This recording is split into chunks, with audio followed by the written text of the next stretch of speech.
የሃያኛው ጁዝ የሶስተኛው ሩብ 30ኛ ሱረቱ አሩም በመካ የወረደች ናት። አያቶቿ 60 ናቸው። ቢስሚላሂር ረህማኒር ረሂም በአላህ ስም ፍጹም ርኅሩህ ፍጹም አዛኝ በሆነው።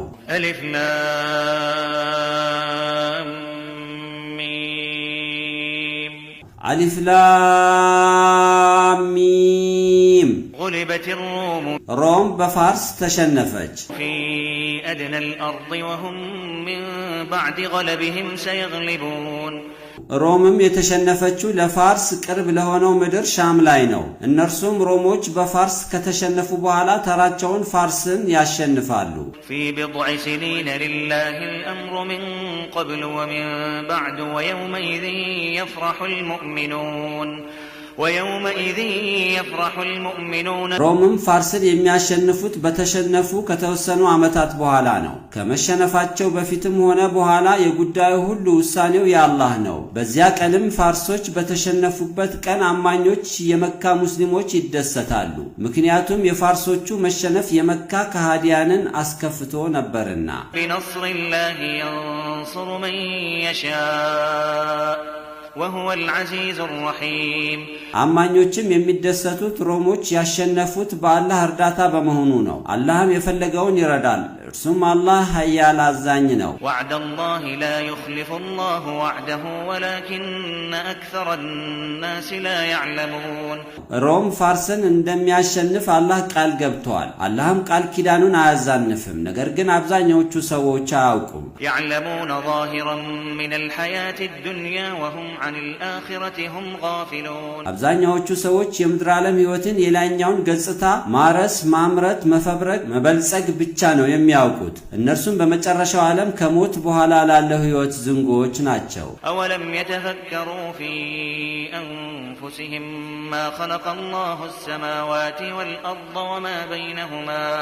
إلا بالحق وأجل مسمى وإن كثيرا من الناس بلقاء ربهم لكافرون ከሞት በኋላ አላህን መገናኘትና መልእክተኞችን የሚያስተባብሉ ከሃዲያን የራሳቸውን አፈጣጠር በማየት አያስተነትኑምን?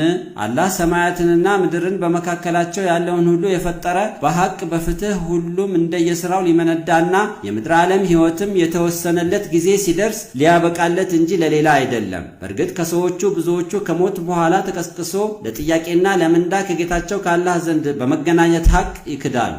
أولم يسيروا في الأرض فينظروا كيف كان عاقبة الذين من قبلهم كانوا أشد منهم قوة وأثاروا الأرض وعمروها أكثر مما عمروها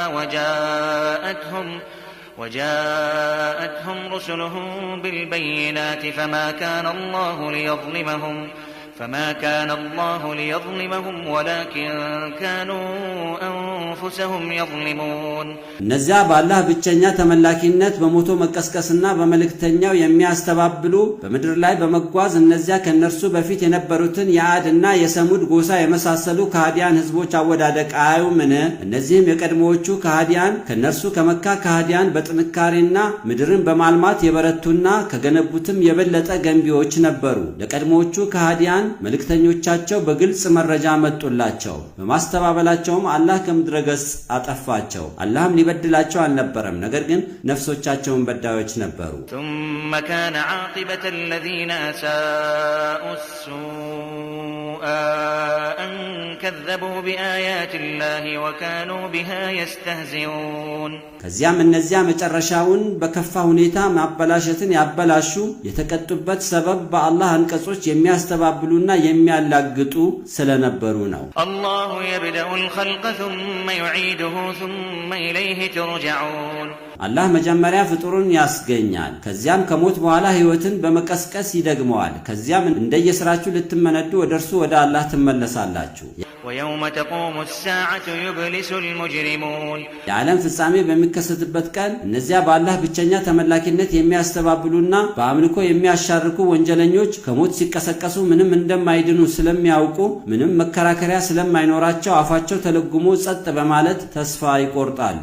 ولم يكن لهم من شركائهم شفعاء وكانوا بشركائهم كافرين በመጨረሻው ዓለም ሙሽሪኮች ከሚያሻርኩባቸው ከጣዖቶቻቸው ለነርሱ አማላጅ የሚሆን አይኖርም በጣዖቶቻቸውም ካዲዎች ይሆናሉ ويوم تقوم الساعة يومئذ يتفرقون የዓለም ፍጻሜ በሚከሰትበት ቀን በዚያ ቀን አማኙና ካዲው ይለያያሉ أما الذين آمنوا وعملوا الصالحات فهم في روضة يحبرون እነዚያ በአላህ ብቸኛ ተመላኪነትና በመልእክተኞች አምነው መልካምንም የሰሩት ግን እነርሱ በገነት ጨፌ ውስጥ ይደሰታሉ وأما الذين كفروا وكذبوا بآياتنا ولقاء الآخرة فأولئك في العذاب محضرون እነዚያ በአላህ ብቸኛ ተመላኪነትና በመልእክተኞች የካዱትና በአንቀጾቻችንና በመጨረሻው ዓለም ለጥያቄ ከሞት ተቀስቅሶ ከአላህ ጋር መገናኘትን ያስተባበሉት እንደነዚህ አይነቶቹ ግን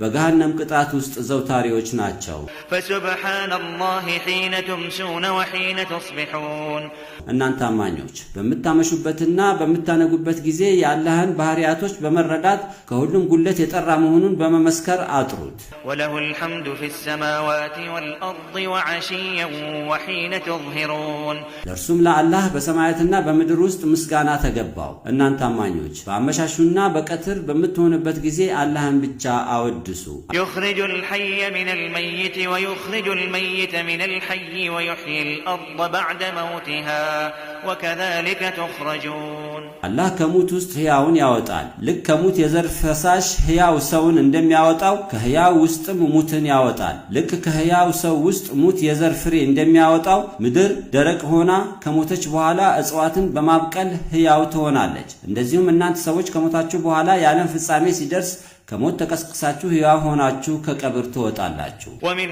آياته أن خلقكم من تراب ثم إذا أنتم بشر تنتشرون ከአላህ ታምራቶች ውስጥ አባታችሁን አደም እናንተን ጨምሮ ከአፈር ፈጠራችሁ ከዚያም እናንተ በዝታችሁ ተባዝታችሁ ሰው ሆናችሁ በምድር ላይ ትበተናላችሁ ومن آياته أن خلق لكم من أنفسكم أزواجا لتسكنوا إليها وجعل بينكم مودة ورحمة إن في ذلك لآيات لقوم يتفكرون ከአላህ ታምራቶች ውስጥም ለእናንተ ለወንዶች ከነፍሶቻችሁ ከናንተው ከሰው ዘር ሚስቶችን መፍጠሩ ነው ወደርሷም ወደ ሴቷ በጋብቻ በምትሳሰሩበት ጊዜ እንድትረጋጉ ሲሆን አላህም በባልና በሚስት በመካከላቸው ፍቅርንና እዝነትን አደረገ በዚህም በባልና በሚስት በጋብቻ መተሳሰር ውስጥ ለሚያስተነትኑ ሰዎች ተአምራት አለበት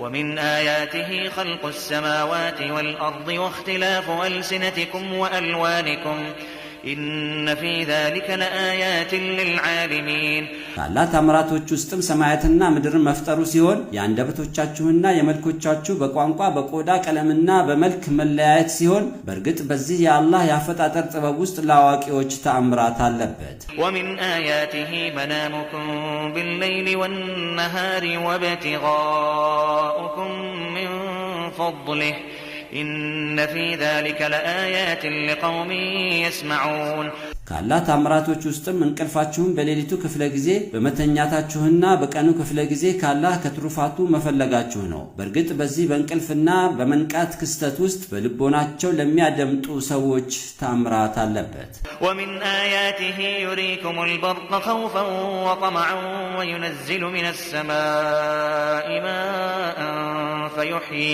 فيحيي به الأرض بعد موتها إن في ذلك لآيات لقوم يعقلون ከአላህ ታምራቶች ውስጥም አላህ በዝናብ ነጎድጓድ ብልጭታን ያሳያችኋል በመብረቁም እንዳትመቱ በፍራቻ ዝናቡንም በመፈለግ በክጃሎት ውስጥ ትሆናላችሁ አላህም ከሰማይ ውሃን ያወርዳል ምድርም ከሞቶች በኋላ ሕያው ያደርጋታል በዚህም በዝናብ ምድር ከደረቀች በኋላ በመልማቷ ክስተት ውስጥ ለሚያስተውሉ ሰዎች ተአምራት አለበት ومن آياته أن تقوم السماء والأرض بأمره ثم ثم إذا دعاكم دعوة من الأرض إذا أنتم تخرجون ከአላህ ታምራቶች ውስጥም በአላህ ትእዛዝ ሰማይም ያለ ካስማ ምድርም ያለ ድጋፍ መቆማቸው ሲሆን ከዚያም ከምድር ቀብር ውስጥ እያላችሁ ተጣሪው ጥሪን በሚጠራችሁ ጊዜ ያኔም እናንተ ሁላችሁም ነፍስ ዘርታችሁ እንደየስራችሁ ልትመነዱ ከምድር ትወጣላችሁ።